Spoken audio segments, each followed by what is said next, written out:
Olá, boa tarde a todos. Estou aqui hoje para falar sobre comportamento, pensamento, sentimento, emoção. Meu nome é Cláudia e eu sou psicóloga no Centro Terapêutico Power, que atende dependentes químicos, alcoólicos e outras dependências para mulheres.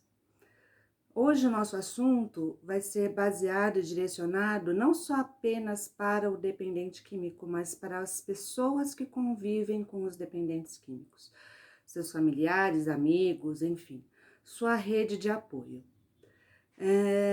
Comportamentos, eles vêm dos nossos pensamentos e das nossas emoções.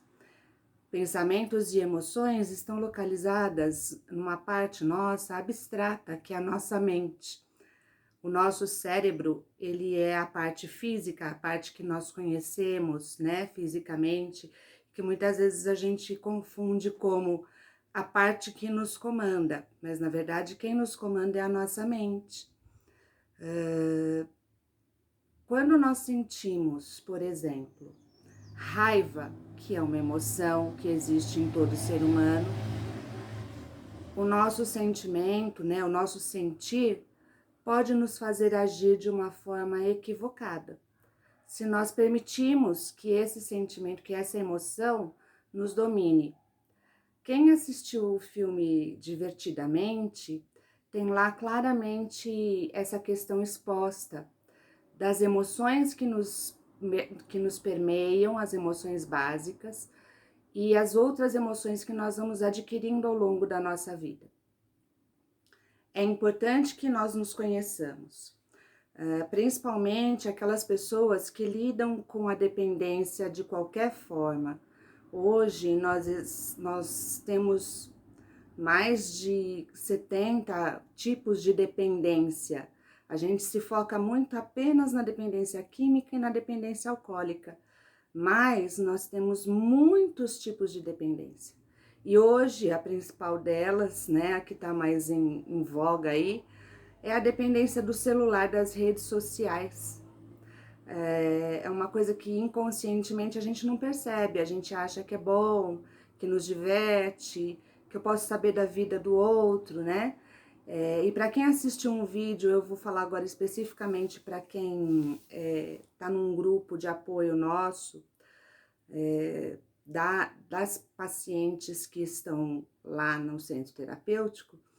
Eu coloquei um vídeo ontem onde a pessoa fala que nós nos preocupamos mais no saber do que o outro pensa sobre nós do que a gente conhece sobre nós mesmos. Então, o nosso conhecimento sobre nós mesmos é de extrema importância. Para as pessoas que sofrem com dependência, qualquer tipo dela, que convivem com pessoas com dependência, é extremamente importante que se conheça. Muitas famílias às vezes dizem assim: ah, mas eu não sou doente. Sim, você também está doente. A partir do momento que nós convivemos com uma dependência e não procuramos conhecer sobre ela e conhecer os efeitos dela sobre nós, nós estamos doentes. Nós estamos nos permitindo estar doente. Então, por isso, é muito importante que nós procuremos nos conhecer melhor, conhecer nossos pensamentos, conhecer nossos sentimentos, nossas emoções e principalmente os nossos comportamentos perante os nossos pensamentos e emoções. Muitas vezes nós dizemos assim: eu acabei de assistir um trecho do Mário Cortella, um filósofo importante no Brasil, e ele estava falando exatamente sobre isso. Muitas vezes nós dizemos assim: ah, mas eu conheço essa pessoa há 30 anos, o comportamento dela é o mesmo há 30 anos, eu conheço ela como a palma da minha mão, ou ele, eu faço as mesmas coisas há 30 anos, portanto eu tenho competência para saber disso. Mas o saber é uma coisa muito importante. E o saber, ele não é considerado competente porque eu tenho 30 anos o mesmo comportamento, ou 30 anos eu ajo da mesma forma. E ele deu um exemplo muito interessante, que é o exemplo de um taxista, de uma senhora estava parada na avenida e pediu um táxi. O táxi parou, ela entrou no táxi e pediu, por favor, me leve até o aeroporto de Congonhas. E o motorista foi dirigindo e ela, no caminho, quando já estava quase próximo ao aeroporto, ficou pensando, nossa, esse motorista é tão calado, ele não falou nada até agora. E os motoristas de táxi normalmente conversam. E ela resolveu cutucar ele, e quando ela cutucou ele, o motorista se apavorou, entrou em pânico, freou o carro, subiu na calçada e parou o carro, ficou pálido, né? E ela falou assim, nossa, moço, desculpe, a minha intenção não era te assustar. Aí ele falou assim, não, é que hoje é o meu primeiro dia de trabalho como motorista. Aí ela falou, perdão, eu não sabia. E ele falou, a senhora é a minha primeira passageira. E eu trabalhei como motorista durante 20 anos no serviço funerário. Então, veja, ele já era um motorista, mas ele trabalhava como motorista no serviço funerário. Então, imagine o susto que ele levou ao ser cutucado pela primeira passageira que ele estava carregando como motorista, né? Mas um motorista de táxi. Então, existem muitas diferenças no saber, no conhecer. Ele também fala, o Mário Cortella, de 3 frases, né, muito importantes, que, né, não se deve saber sem ensinar, não se deve ensinar sem praticar, e não se deve deixar de perguntar quando se tem dúvida. É mais ou menos isso. Se vocês quiserem, vocês podem procurar. Eu posso até indicar essa mini palestra. É um comentário apenas dele, que ele fala sobre isso. E isso é de extrema importância. Muitos de vocês devem falar assim, mas eu sei sobre a dependência química, eu sei sobre a dependência alcoólica, eu sei sobre a codependência, eu não sou codependente, né? Eu já me tratei sobre isso, mas será que eu me tratei profundamente? Será que esse tratamento foi um tratamento adequado? Foi o tratamento do jeito que eu sei fazer? Ou do jeito que eu achei que era o correto? Existem outras possibilidades para que eu mude a mim mesma, para que as coisas aconteçam de uma forma diferente? Muitas famílias de dependentes químicos acreditam que não existe, mas existe. E muitas vezes a dependência química continua porque a família não muda. A família acredita que daquele jeito que ela age com o seu ente querido é o correto, ou que os comportamentos dele é que me prejudicam. Realmente me prejudicam. Mas a forma como eu continuo a agir, a forma como eu continuo a sentir a respeito disso, e os nãos que eu não sei falar, né? Porque o não pode ser um não de proibição ou um não de alerta. E normalmente nós usamos o não como proibição e não como alerta. Jesus, ele já usava esse não de alerta. Ele dizia, vai, não peques mais, vai, não faça mais isso, vai, não deixe de se cuidar. Não é verdade? E muitas vezes nós não prestamos atenção nisso. Nós não praticamos, nós achamos tudo muito lindo, né? Como eu falei ontem no grupo para as famílias, é muito lindo eu assistir um vídeo, achar o vídeo muito lindo, mas não colocá-lo em prática na minha vida se eu acho que aquilo pode me ajudar, se eu acredito que aquilo pode me ajudar. Vai exigir um esforço meu? Vai. Um esforço grande, um esforço de mudança. E esse esforço de mudança reflete no dependente químico.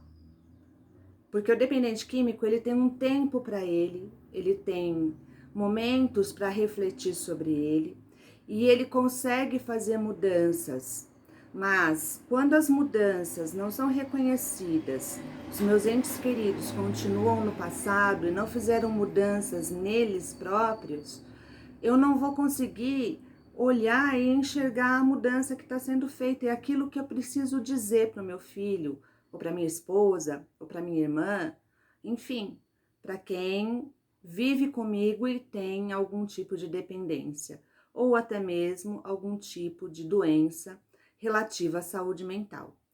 Então, o que a gente sugere sempre, para eu não me prolongar muito, é que vocês procurem sempre o amor exigente ou um grupo de apoio, né? Por que isso? Porque lá eu vou falar, eu vou me identificar, eu vou aprender sobre a doença.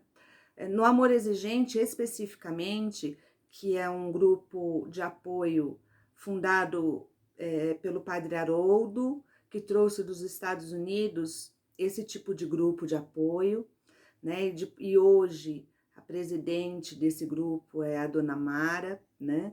Que reescreveu a literatura trazida em inglês para o português e adaptada às nossas necessidades. Coisas que nós podemos fazer aqui, que às vezes não podemos fazer em outro país, enfim, coisas que servem mais para a nossa cultura do que seguir exatamente a tradução ao pé da letra dos livros que foram trazidos de lá. Então, o Amor Exigente criou 12 princípios que regem o meu ano inteiro. Cada mês tem um princípio. Este mês de outubro, o princípio é o da colaboração. Então, se nós pensarmos como é a nossa maneira de pedir a colaboração do dependente químico quando ele retorna de um tratamento, ou quando ele está em casa, mesmo ainda sem um tratamento ou sendo acompanhado por um psicólogo, enfim. Como é que eu faço isso? Às vezes eu peço a colaboração, mas a pessoa não faz do jeito que eu faço, né? Não lava um copo do jeito que eu lavo, por exemplo.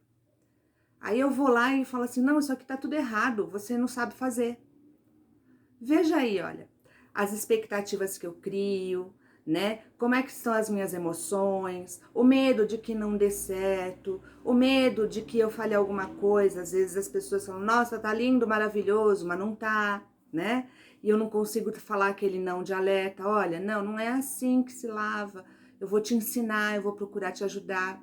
Então, por isso, hoje, eu vou ler uma coisa, eu vou tomar a liberdade de ler aqui, os 5 R's do amor exigente, que se refere a você familiar e não ao dependente químico. Então, vamos lá. 5 R's do amor exigente. Reconstruir estrutura é o primeiro. Querer, desejar de verdade a construção de uma nova estrutura de vida para mim e para minha casa. Então, reconstruir estrutura. Olhar para a minha estrutura hoje emocional, a minha estrutura física, de saúde física, a minha parte espiritual, rever isso, reconstruir, né? Olhar para dentro de mim e ver aquilo que precisa ser reconstruído, aquilo que eu posso melhorar, aquilo que eu posso mudar. O segundo, redesenhar o que eu devo ser. O importante agora é ver com clareza o que é que posso mudar e não ficar sozinho, buscar ajuda.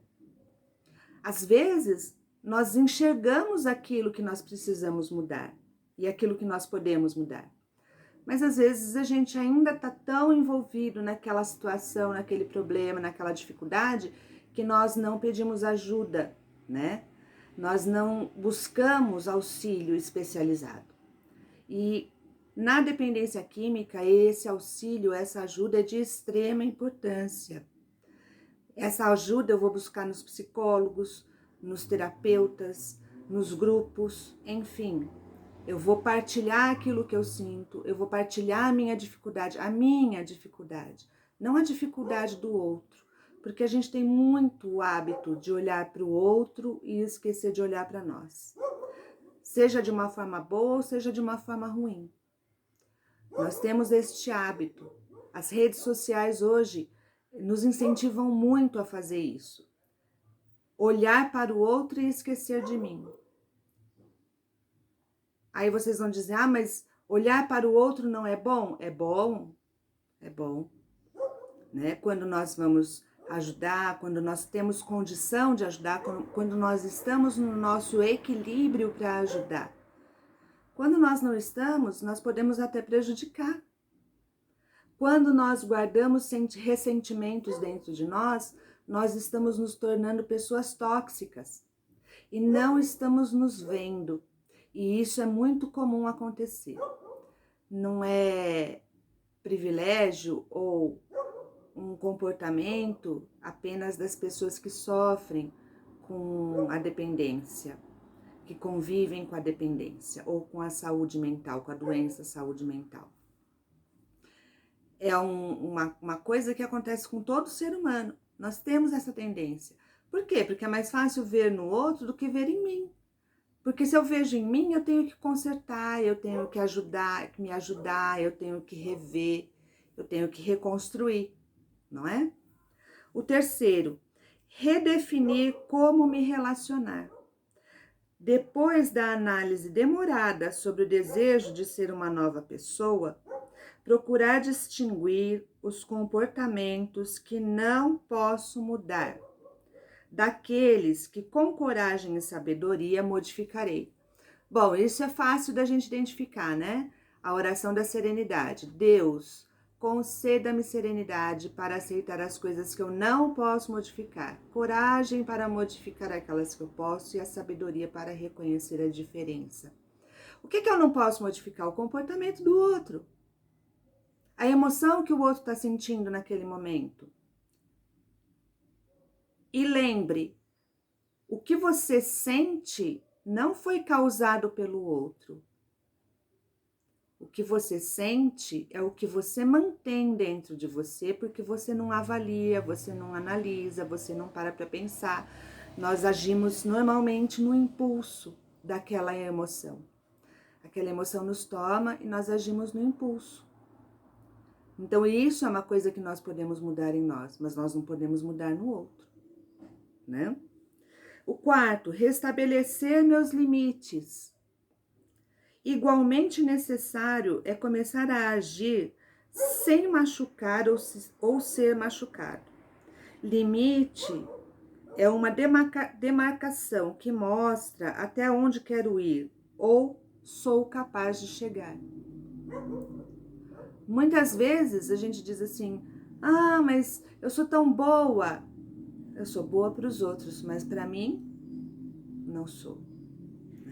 Eu vou além dos meus limites quando eu carrego o problema ou as dificuldades dos outros, que eu não sou capaz de ajudar, ou que eu não sou capaz de carregar, porque aquilo pertence ao outro e não a mim.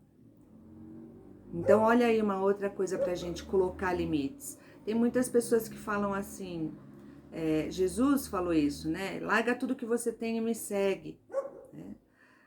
Mas a gente tem que ter a cautela de saber se eu estou preparada para isso. Se eu estou no meu limite. E não tem problema se eu não estou. Mas eu tenho que me reconhecer. Eu tenho que bloquear aquilo que me faz mal.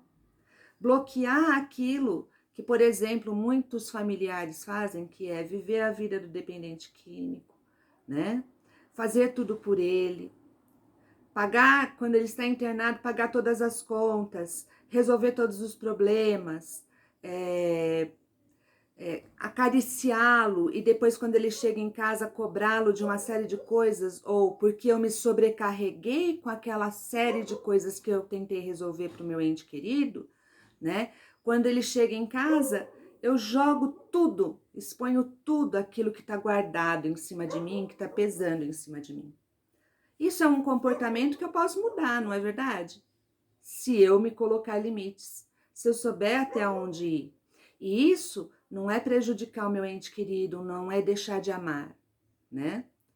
Amar é saber dizer não. Amar é dizer, como é o lema do amor exigente, te amo, mas não aceito este seu comportamento. Te amo, mas não aceito isso em você. Vou continuar te amando, mas eu não aceito isso mais. Eu coloquei um limite. Assim como o dependente químico também tem o direito de dizer para você pai, para você mãe, irmã, marido, né, esposa, te amo, mas não aceito a sua arrogância. Não aceito o que você continua guardando do meu passado, que já está resolvido. Não aceito que você faça tudo por mim. E quando eu falo do que eu não aceito, eu estou ensinando o outro a falar do que ele não aceita, porque eu estou permitindo. Então, isso é muito importante. O quinto e último, reorganizar normas e regras. Antes de entrar em ação, deixar claro para o grupo familiar ou para os interessados que a partir de agora eu vou cuidar de mim. Veja, eu vou cuidar de mim, vou cuidar dos meus afazeres, daquilo até onde eu posso ir, né, dos meus limites, para que eu não adoeça, para que eu possa ter uma vida saudável e possa ter força e apoio para ajudar aquela pessoa que vai necessitar em determinado momento da vida. Então, gente, falar sobre comportamento, sobre pensamento, sobre emoção é uma coisa que demanda muito tempo, mas eu espero que vocês possam compreender um pouco disso. Lá, muitas vezes, no centro terapêutico, nós temos mais dificuldade com as famílias do que com as pacientes. Porque as famílias não procuram se interessar em saber sobre essa doença. Porque muitas vezes tem vergonha, porque muitas vezes sentem culpa, porque muitas vezes tem raiva, porque muitas vezes estão desesperançosas, porque as recaídas às vezes são muitas, e nós entendemos tudo isso. Mas quanto mais eu procurar saber, quanto mais eu procurar conhecer, quanto mais ajuda eu tiver, melhor, porque saber é uma coisa que nunca acaba. Eu nunca sei tudo, eu não sou o detentor de todos os saberes. Eu sempre vou aprender alguma coisa nova. Então, que isso fique gravado para vocês. Procurem se avaliar. Quem tem o seu filho ou sua filha, seu marido, seu pai, sua mãe internado nesse momento, né? Fazendo um tratamento. Procure esse tempo para você se cuidar. Mas para você se cuidar de verdade, para você colocar em prática aquilo que você aprendeu. Não basta eu saber, é necessário praticar. E quando eu tenho dúvida, é necessário perguntar. Perguntar para quem pode me ajudar, para quem está mais equilibrado do que eu naquele momento ou para aquele que é especializado nesse assunto. Tem tantas coisas que vocês devem ter dúvidas e que vocês não perguntam, né? Ou quando é colocado um vídeo ou alguma coisa, alguma mensagem para vocês, e eu tô falando de mim também um pouco. Eu digo às vezes, nossa, que lindo. Mas algumas vezes eu não paro para observar dentro de mim porque eu achei aquele lindo, né? E o que eu coloco daquele lindo em prática? Até hoje nós estudamos nas religiões cristãs os ensinamentos de Deus, os ensinamentos depois de Jesus com o Novo Testamento. Estudamos e pouco colocamos em prática. Pouco fazemos de mudança, das mudanças que Jesus trouxe com a boa nova para nós. Porque também a gente precisa cuidar da nossa parte espiritual. Então eu espero que vocês se questionem, que vocês perguntem, que vocês compartilhem, que vocês dialoguem mais entre vocês, família. Mudem aquilo que necessita ser mudado, aquilo que vocês podem mudar, que sou eu mesma, mais ninguém. E eu coloco limites e aceito aquilo que as pessoas podem ver de mudança em mim. E isso é amor próprio, ok? Eu espero ter ajudado. Uma boa tarde para vocês, um bom final de semana e que Deus abençoe a todos nós.